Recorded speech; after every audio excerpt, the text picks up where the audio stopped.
హైవర్స్ ఆ పాపం చూడగానే వద్దునా చంపొద్దునా అని చెప్పేసి అడిగినా సరే తోసేసాడు అనగానే అది చంపింది ఆడు కూతురు కాదండి, దేవతను అనిపించింది. బంగారు ఎంత చగ్గుందో చూడండి. అసలు మనసు అసలు ఇదిలా ఉందండి. మననే చంద్రకిషోర్ అనబడే వ్యక్తి జోషుల్ నిఖిల్ పిల్లల్ని చంపేశాడు, మగపిల్లల్ని. ఆ రోజు బాధ కలిగింది కానండి. బట్ ఆడపిల్ల అనేసరికి ఎందుకో మనసు ఒక్కసారికి ఎదురా అయిపోయిందండి.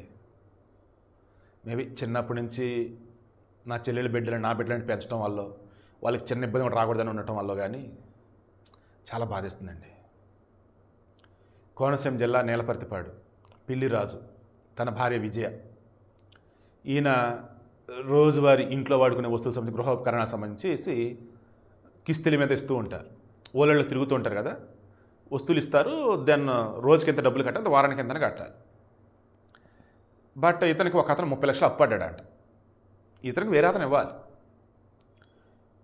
ఇతనికి వేరే అతను ఇవ్వాలన్నప్పుడు ఇతని దగ్గర రొటేషన్ అవునప్పుడు ఇతను కూడా అప్పులు చేస్తాడుగా, అలా తెచ్చాడు. అవతల 30 లక్షలు ఇవ్వాల్సిన అయితే చేతులు ఎత్తేసాడు. ఇక అప్పులు ఇతనికి ఏవైతే మిగిలిన ఇతను తీర్చేసుకోవాలి. వీళ్ళ పిల్లలు వచ్చేసి 6 సంవత్సరాల పాప కారుణ్యశ్రీ, 10 సంవత్సరాల పిల్లోడు రామ్. పక్కన ఉన్న రామచంద్రపురంలో చదువుకుంటున్నారు భాష స్కూల్లో.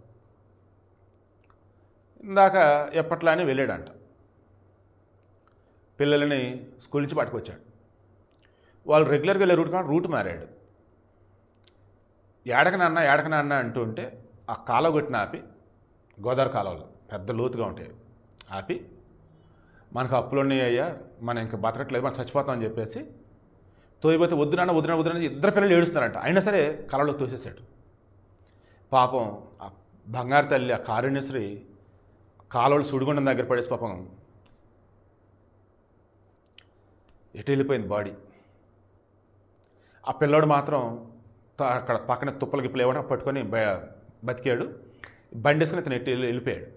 పిల్లరోజు వెళ్ళిపోయాడు. ఇంకా ఆ పిల్లోడు కాసేపటికి అక్కడి నుంచి అలా బయటపడ్డాడు. వాళ్ళు వస్తుంటే ఏంద్రా ఏడన్నావు, ఎవరురా నువ్వు అదంటే మొత్తం చెప్పేశాడు. వద్దునా మనకు అప్పులు ఉన్నాయ్యా, మనకు బతకలేము, చచ్చిపోవాలని చెప్పేసి మమ్మల్ని తోసేశాడు. నేను బతికానండి, మా చెల్లి చనిపోయినట్టుందండి పాపం అని చెప్పేసి ఏడిస్తే ఈవిడ వాళ్ళ ఇంట్లో కబురు పెట్టి పోలీసులు కబురు పెడితే చివరికి ఎతికితే పిల్ల బాడీ దొరికింది. పిల్లిరాజు ఆడున్నాడో తెలియదు, ఫోన్ స్విచ్ ఆఫ్. నాకు బాధ అనిపించింది ఎక్కడంటే, ప్రతి ఆడపిల్ల పెళ్ళైన తర్వాత పుట్టింటల మీద డిపెండ్ అయ్యింది. అండ్ తోడబుట్టినోడు కూడా ఎవడో ఒకళ్ళిద్దరు ఎదవలు ఉంటారు, తీసి పక్కన పెట్టాడు. మ్యాక్సిమం 90% మంచోళ్ళే ఉంటారు. అప్పు చేసినా సరే తోడబుట్టిందని కన్నీళ్ళు తీర్చాలనుకుంటారు. బామ్మరిది బతుకు కొడతాడు అంటారు. అలా ఈ విజయకు సంబంధించి అన్న సందీపు కుతుకులూరు సమ్మేద ఊరు వాళ్ళది, దాదాపు చాలా వరకు అడ్జస్ట్ చేశాడంట. అయినా సరే పిల్లిరాజు చచ్చిపోదాం, ఇంకా అప్పులున్నాయి, నా పరుగు పోయిద్ది అంటే విజయ్ ఉండి, ఏం మాట్లాడుతున్నారు మీరు, బంగారాడు పిల్లలు ఉన్నారు, మా పుట్టింటోళ్ళు సాయం చేస్తున్నారు, ఆ డబ్బు సరిపోదు, ఇంకా కావాలి. సరే మనకున్న ఆస్తులు అమ్మేద్దాం, పరుగు పోయిద్ది. అలా కాదు, చచ్చిపోదాం. పిచ్చోన పట్టిందా నీకు, చచ్చిపోదాం అంటే అని చెప్పేసి ఆమె అంటూ ఉండేదట. బట్ ఆమె చెప్ప పెట్టకుండా స్కూల్కి వెళ్ళి పిల్లలు తీసుకుని వచ్చేసి చంపేసి వెళ్ళిపోయాడు. ఆ విజయ బోరుని ఏడుస్తుంది. ఇతను ఎటు వెళ్ళాడు, ఇతను కూడా చనిపోయి ఉంటే బాడీ అక్కడ లేదు, ఇటు వెళ్ళిపోతే ఎటు వెళ్ళిపోయి ఉంటాడు. దండం పెట్టి చెప్తున్నాను రా అయ్యా, బిడ్డను చంపకంటారా రే పాపాత్ములారా. నిజమే, ఒకళ్ళు మేము చేస్తే బిడ్డలు అనాథులు అవుతారు, అప్పుడు వాళ్ళు బతకలేరు అన్నప్పుడు ప్రభుత్వానికి ఒక రిప్రజెంటేషన్ ఇవ్వండి ఏదో ఒక రూపంలో. పిల్లల బాధ్యత మీదే అన్నట్టు. అలా మిమ్మల్ని చనిపోయి నేను అంటలా, ఇక మాకు చావే తప్పదు అనుకుంటే మీరు పిల్లలు మాత్రం చంపకండి. మన చంద్రకిషోర్ అలాగే, ఈరోజు పిల్లిరాజు అలాగే. రే పిల్లలంటే దేవతలు రా, దేవుళ్ళు రా, పాపం రా, పసిబిడ్డలు రా, ఏడుపు వస్తుంది రా, అసలు దుర్మార్గుల్లారా.